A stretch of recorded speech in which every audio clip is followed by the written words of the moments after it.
This is WOMMLP operating out of Burlington, Vermont, 105.9 at the Radiator. Hello, it's the Rocket Shop. We're back.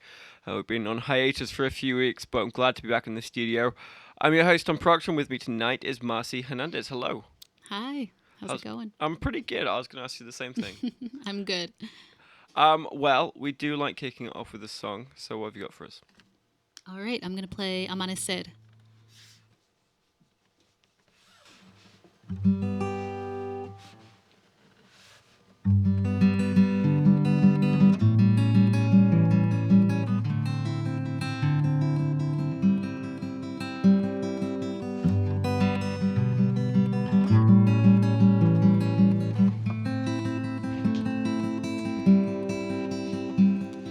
Te veo como un amanecer, como puedes borrar el ayer. Tanto tiempo he pasado buscando por un alivio y una razón.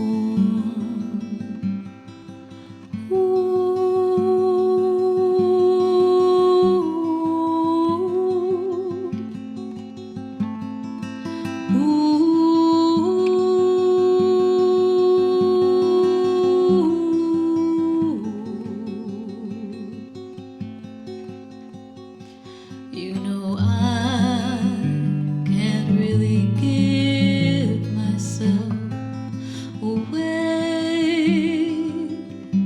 Still I'd like for you to stay. All my life looking for the right words. Put down the shield, put down the sword.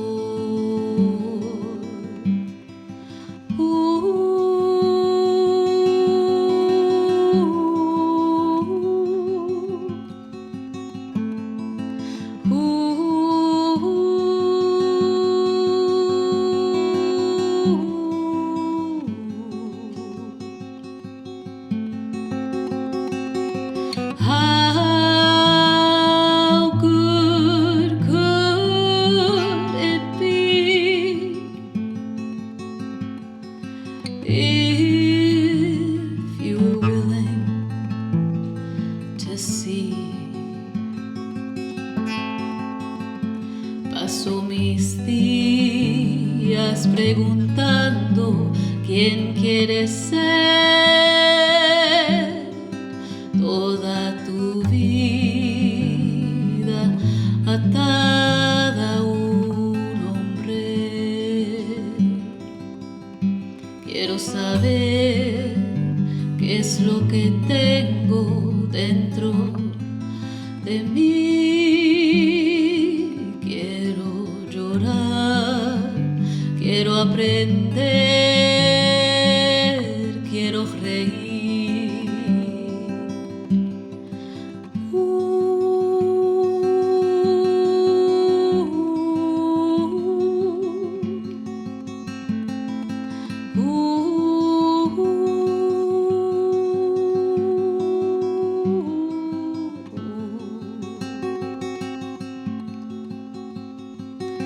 How good could it be if you're willing to see?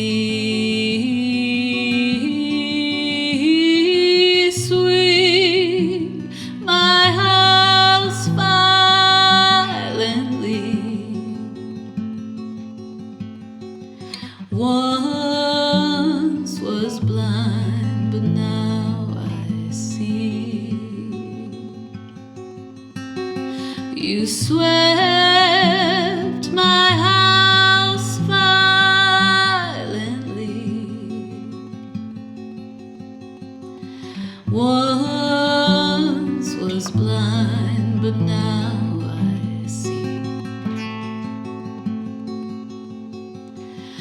Once was blind, but now I see.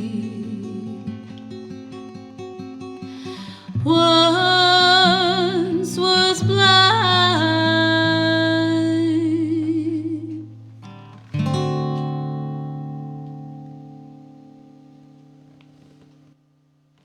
Amanecer there by Marcie Hernandez. That was beautiful. Thank you.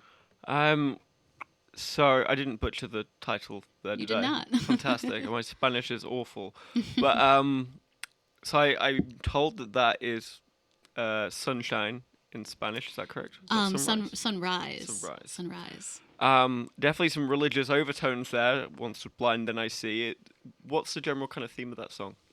Yeah, that song is kind of about new beginnings.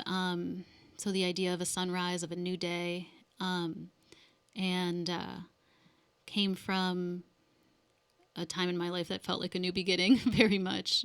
One chapter ending and another one beginning, and the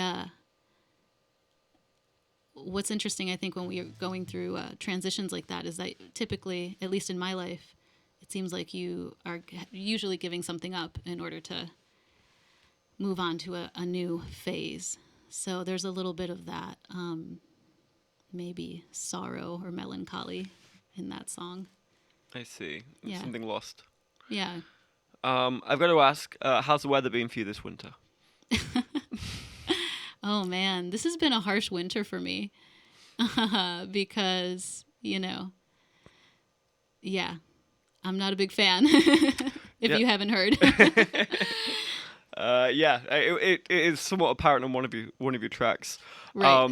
I think this winter has been particularly harsh for a lot of us, just because we've been cloistered inside so much. So I was reading a little bit of your background, and I saw you're a musical therapist. First of all, how did you get into musical therapy? That seems such a niche but beautiful occupation. And then, secondly, do you find your work almost creeps into your personal music, or is there any kind of aspects of your work that creep into your personal music? Sure. Yeah. So, music therapy is a healthcare profession, and so you can get a college degree in music therapy, and then from there, very similar to physical therapy or occupational therapy, you can you get licensure and take a board certification, and so I became interested in it in my mid-20s, and it was a bit of a second career for me. So it's using the well, music is inherently therapeutic, as we all know, and so music therapists use the elements of music in a strategic way, in a targeted way, to work on specific therapeutic goals. So I think as a songwriter, I've definitely experienced the benefits of songwriting and self-expression on a emotional level, and for me, it's been a source of healing, and so I became interested in being able to use that to help others, because in a sense, when you're performing, you are connecting with others, and I think that there is a lot of healing that can happen in live music, and so, but with music therapy, you get to do that one-on-one with someone and really, really connect on a deeper level, I think. So I feel that it's something that I think about a lot, because I do have these dual, it almost feels like two lives sometimes, as a music therapist and then as a performer and a songwriter. So I think they intermingle in that the more I develop as an artist, I think it, in a sense, makes me a better therapist too, and vice versa. If that makes any sense. Yeah, no, absolutely. So I want to turn the attention now to this new album that's come out. Newish, I believe it came out in November. Is that right? That's right. Yep. Although time is a flat circle these days, so November Yes. is yesterday and it's also tomorrow. Right. So you sang the title track, Amanecer, just before. But it took quite a while to get this album to eventually kind of be recorded and released. Do you want to take me through the process a little bit? Sure. Yeah. So I recorded the album in Essex with Dan Davin, and it took us a little while. We had the convenience of not having a deadline, so we really took advantage of that and allowed it to. It was kind of casual in a way. It was just sort of like, yeah, we should go track the bass for that one song, and let's try to get a hold of so and so. Like, when can he make it? So it was kind of nice to just have this more of a flowy way of creating it, and that there wasn't this time crunch, and that I need to get this done by a certain time. And then I feel so incredibly fortunate about all of the people that have been on it, and that it just really made it a very special collaborative thing, and allowed the songs to evolve in a way that, I definitely had a vision, but I was just like blown away every time I'd hear the final mix. I'd be like, oh my gosh. Was there any particular artist that took it in a different direction to what you were expecting? Good question. I would say there were some things on Amanecer, like some of the piano parts on Amanecer, I was really surprised with, and at first was like, oh, I don't know about that. And Light a Torch too, there were some the main riff on Light a Torch, Dan came up with that, and the first time I heard it I was like, I don't know, is it because the way I was playing it in shows and with some friends that I typically play with was just a very different vibe. But now I'm like, yeah, that's the riff that should be on that song. And same with Amanecer, the piano parts. I hear them, now all the time, and I'm like, oh, that fits perfectly. So it's a really cool thing when you're able to collaborate, and the things that musicians hear that are able to, yeah. Was it because you were with such established artists that, I don't know, I don't want to put it in a harsh way, but because they're very established musicians, were you more receptive to kind of that feedback, or are you the sort of person, are you kind of a creative sponge, and anyone that kind of throws something at you, you might kind of twist and turn and change based on kind of any suggestion? I think I'm a very open person, and so I'm willing to hear. I think it would be foolish to not be willing to hear people's ideas and to just be like, no, this is the vision I have, and it has to be this way. So I think I'm open, but I think I'm also, I try to be thoughtful about, or intentional about what I'm putting out there.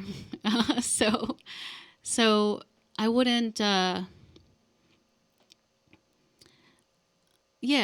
think it was a combination of being open while still wanting to stay true to whatever my intention was for a song, a feel. And certain songs, like the song Quiet, for example, I was very clear about how I wanted that to be. There are some other songs where I was a little bit more like a sponge, maybe, like, yeah, let's try that. So you say you're quite an intentional person, and as you said, you kind of had a long time to be able to create this record in the way that you wanted it created, and didn't, by not having those time constraints, it sounds like you were able to kind of really piece together something quite remarkable for a debut album. Did you have what was this vision at the beginning of this? What was the vision for this album? What did you see this being?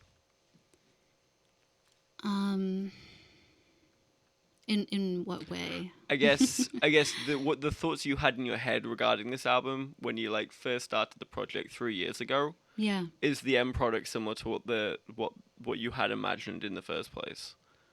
Yeah, I think it is. It is.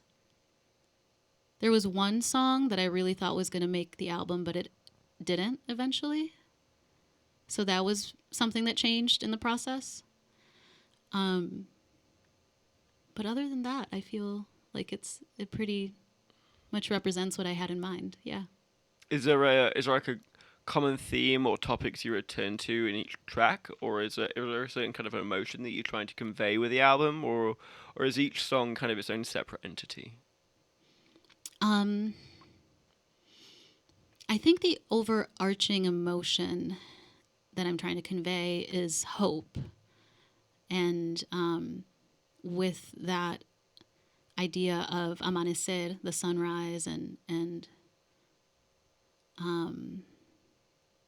looking towards the future in a positive way, which is interesting to say during these times right now. So, yeah. Was there with that kind of theme, was there an intention about releasing it in November? No. I'm not sure how I picked November. I had a crowdfunding campaign when we were in the final stages, and when I planned out the crowdfunding campaign for the record, I kept saying it's going to come out in the fall. Actually, at first I kept saying it's going to come out in the end of the summer, August. And then, of course, this being my first time really doing this process, I realized, okay, things take a little bit longer. So I needed to kind of keep pushing it back. And then I remember looking at November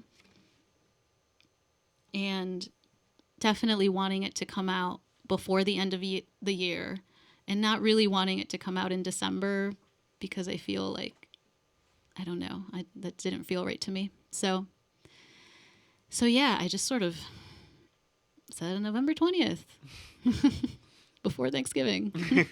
Let's do it. A Thanksgiving album rather than a Christmas album. Yeah. There's no Christmas songs on it. So. Well, I would love to hear another song. So what have you got for us? All right. I think I'll do Winter because it's the season.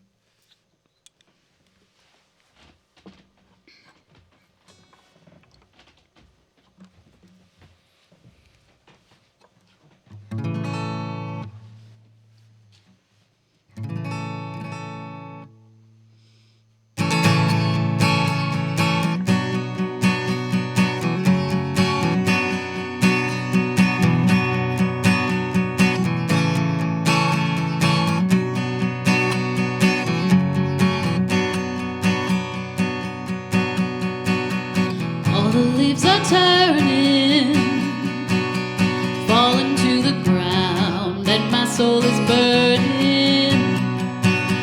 Answers never found. I see the school kids running out of their school, remembering what has been.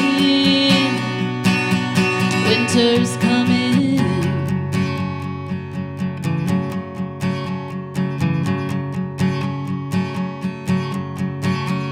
Happiness came like a flood, nothing to hold it back. Now do you feel like one of us? Devils dancing on your back, black and white, no in between. There's no way to live, you wanna be part of the scene. But winter is coming.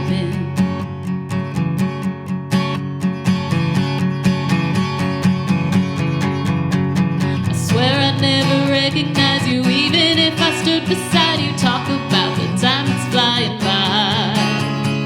Glassy smiles crack under pressure. Someone shoot me if they ask me about the weather one more time. North to south and back again. I see the good in both, with 1 foot out and 1 foot in. I'm living like a ghost when barren branches pierce the sky and the sun is sleeping. I'll take a picture with my eyes, 'cause winter is coming.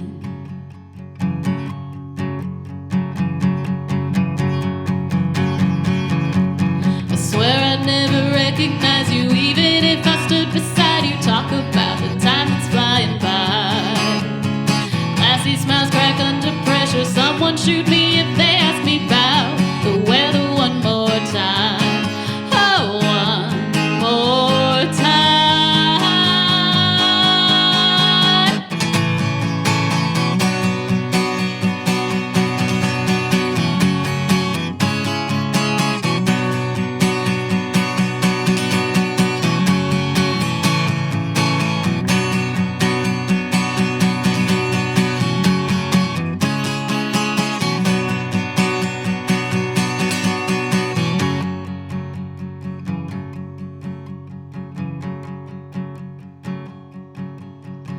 When barren branches pierce the sky and the sun is sleeping, I'll take a picture with my eyes. Winter is coming.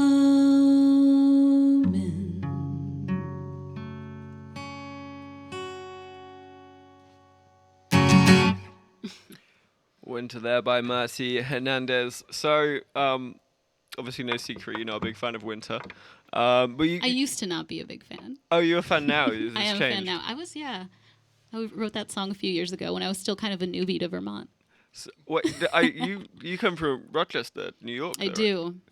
That's not a million miles away. But my parents are Puerto Rican. It's just not. We they hated the winter, so I inherited their hatred of it. I see. But I've been able to become more friends with the winter. What was there a threshold moment? Was there a come to Jesus moment where you suddenly embrace the snow and the I tundra got that my we live in? first pair of snowshoes. I think I think a lot of it was embracing it, just going outside and enjoying it. And I think that was a part of it too. Growing up, I didn't really, we just didn't do winter sports or hiking or anything like that. So, just having good friends, be like, yep, we're going to go on a snowshoe. And It does really make all the difference. Yeah. Getting outside. I was kind of with you. I mean, I obviously didn't grow up here, so first few winters were pretty dark and horrible, and then I discovered that you're allowed to go outside in the winter. You just have to buy the right clothing. Exactly. So back to your album. So I did read a couple of hot takes from our local media. One of which definitely stood out for me. 7 Days said that your album it avoids quite a lot of the usual pitfalls of debut albums. So all those kinks and trials and errors that you usually find with debut albums aren't really there when you listen to them. It does sound a very polished, professional album. It's pretty amazing. It's your first one. But would you agree with that assessment, or is that just something others are hearing? I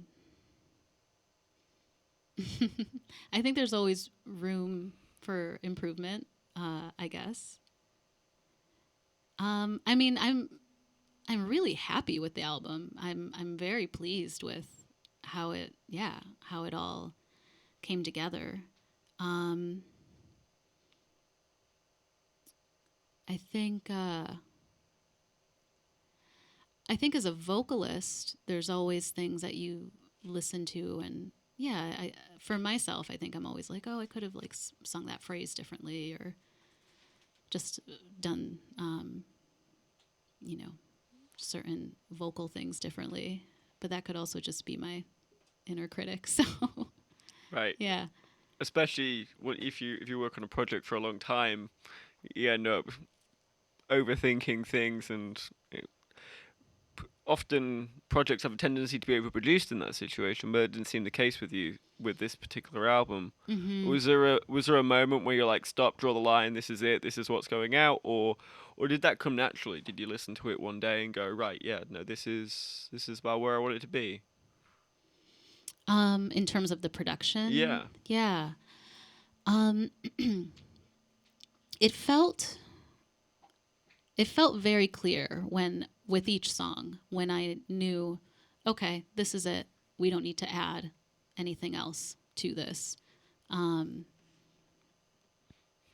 yeah, I think for each of them, it felt it was very clear uh, because I didn't want to, like you said, I didn't want to overproduce it. I didn't want to throw too many bells and whistles on certain things.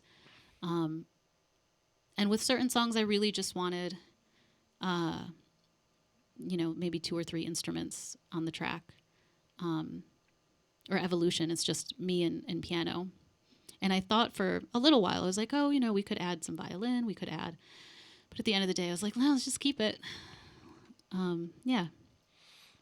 Um, and I see you're doing kind of a dub remix of one of your songs with one of the Hackney boys. I Yeah. say boys; they are very much grown men. Um, so yeah, how did that come about, and why this song in particular? Were you like, right, yeah, this is, I can see this turning into a dub remix. Yeah.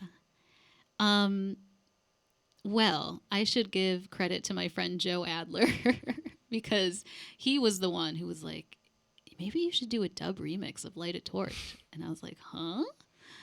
And then I thought about it and I was like, yeah, that's a great idea. So I reached out to Urian, and he'd heard the song already and he was like, yeah, it's a great song. I'd love to do it.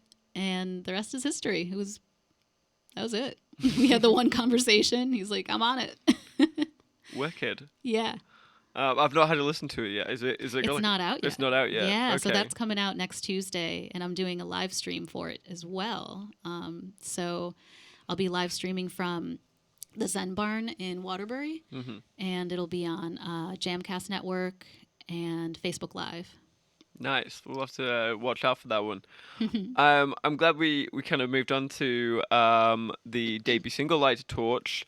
I did take a quick look at the music video that you created, and it made me long for summer so badly. It hurt me in my soul. But it was fantastic. It was a fantastic video. Really well produced. Kind of surreal imagery, but with the lot of lightness and fun. Yeah, tell me a little bit about that production. It looked like a blast. Yeah, it was a blast, and it makes me long for summer too. Yeah, I did that with Miles David Jewell, great videographer, and he co-directed as well. My first time making a music video, so I was so grateful to be working with someone who's like a real pro, and we. I knew that candles would be a big motif for the video, so we talked a lot about that and how we were going to represent this idea of light, and light being representative of hope and sharing, the light that you have with others and things like that. And I wanted it to also capture what that song is about, which is my Puerto Rican heritage, and as well as it touches on the complexities of being biracial, and also the complexities of the relationship between Puerto Rico and the United States. And so there's a lot in that song, and at first it was very difficult to know exactly which direction to take the video in. I had about 10 different ideas. And again, that's where Miles was so helpful in just helping bring some clarity to how, just how to best visually represent what I was trying to say. Yeah. Yeah, I mean it's a fantastic video. Thank you. Yeah, the I would just urge anyone listening to just go watch it. I'm never going to adequately describe it, and it's definitely best seen. I saw that on, I think it was maybe your website, or is it on YouTube at this point as well? It is. Yeah. Yep. Definitely worth going to check out. And yeah, so you're playing at the Zen Barn, or at least live streaming from the Zen Barn in about a Yeah. week's time. Obviously, COVID has kind of put a stop to everything for the past like 13 months now. or 12 months. Is there any plans to be able to kind of get this out into the world, this record out into the world? Are you doing any live shows? Have you got anything planned in the summer? Is there anything like penciled in at this moment in time? There is. Yes. May 6th. May 6th, I'm playing at Northern Vermont University's Johnson campus. So that's booked, which is very exciting. And then I have another gig later in August at a festival. I'm forgetting. Woodstock, I want to say. So that's also happening in August. So I mean, I have hope. We were playing outside last summer, so there's no reason why that won't be happening again. And, there's definitely hope for that. And yeah, with the way that vaccines are rolling out, fingers crossed. Exactly. Hopefully we can do some more stuff outdoors. We'll be all crammed into Radio Bean before you know it. Yes. Or what's left of Radio Bean? I drove past the other day and it's just the one venue left. Oh, really? Yeah, they got rid of the lamp shop, and Duende's gone. It's all changed. Oh my gosh! I know. Wow. Yeah. I'm not in Burlington anymore, so I'm a little out of the loop. Where do you live these days? I'm living in Calais, Vermont. So it's about 25 minutes outside of Montpelier. That's why this winter has been especially harsh for me, because I've been doing like a real Vermont winter. Yeah. Like out in the sticks, real deal. Yes. Several feet of snow, no snowplow kind of thing. Yeah, no cell service. Wow. Well, great time for creativity at least. Yes. Yeah, that's kind of why I chose it. I was like, if I'm going to live in a cabin in the middle of nowhere, let's just do it now. Right. Well, this is about all we got time for this evening, but I want to thank you for coming in. It's been fantastic. I'd love you to play us out with the song, though. Sure. I'll play Light a Torch. Okay.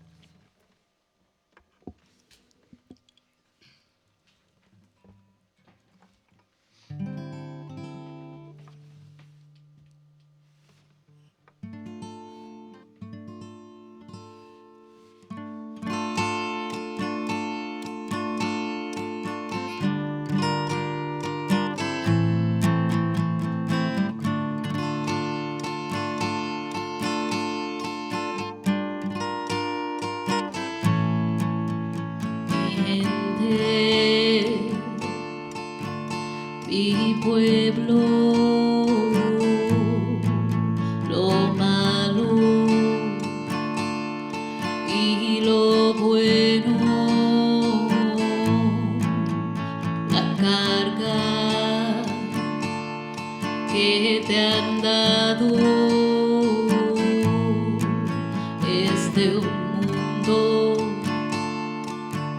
embriagado de poder, de poder.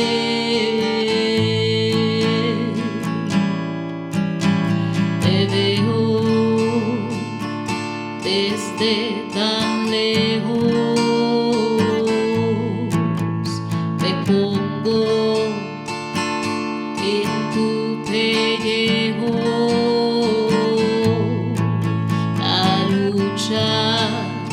Sí es fuerte, pero yo sé que mi gente sí puede superarse, superarse, superarse.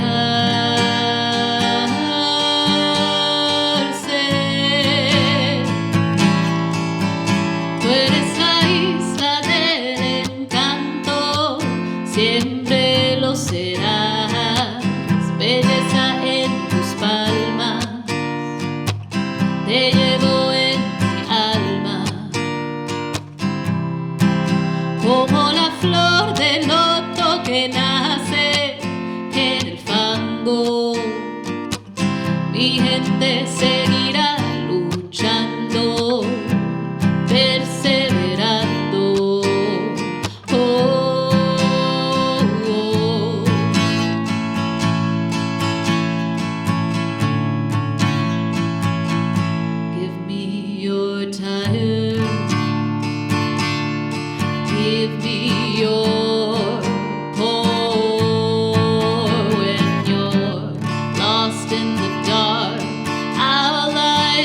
torch now. Can somebody tell me what do they still stand for? Falta amor, falta amor,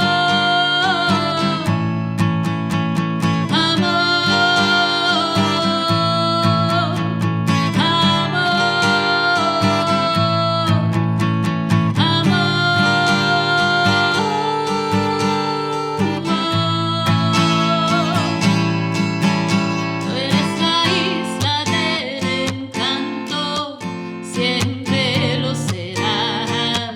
Belleza en tus palmas, te llevo en mi alma. Como la flor de loto que nace en el fango, mi gente seguirá luchando, perseverando. Oh, oh,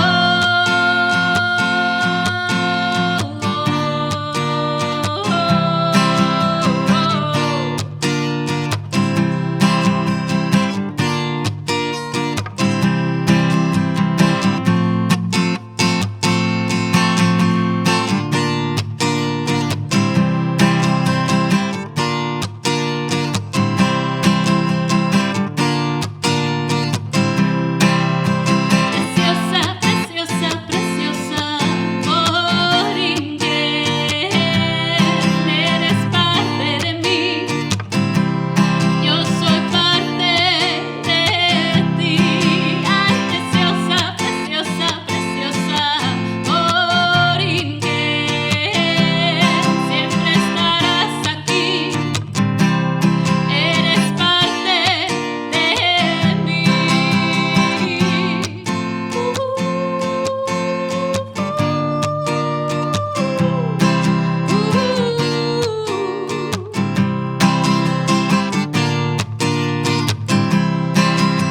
Preciosa, preciosa, preciosa.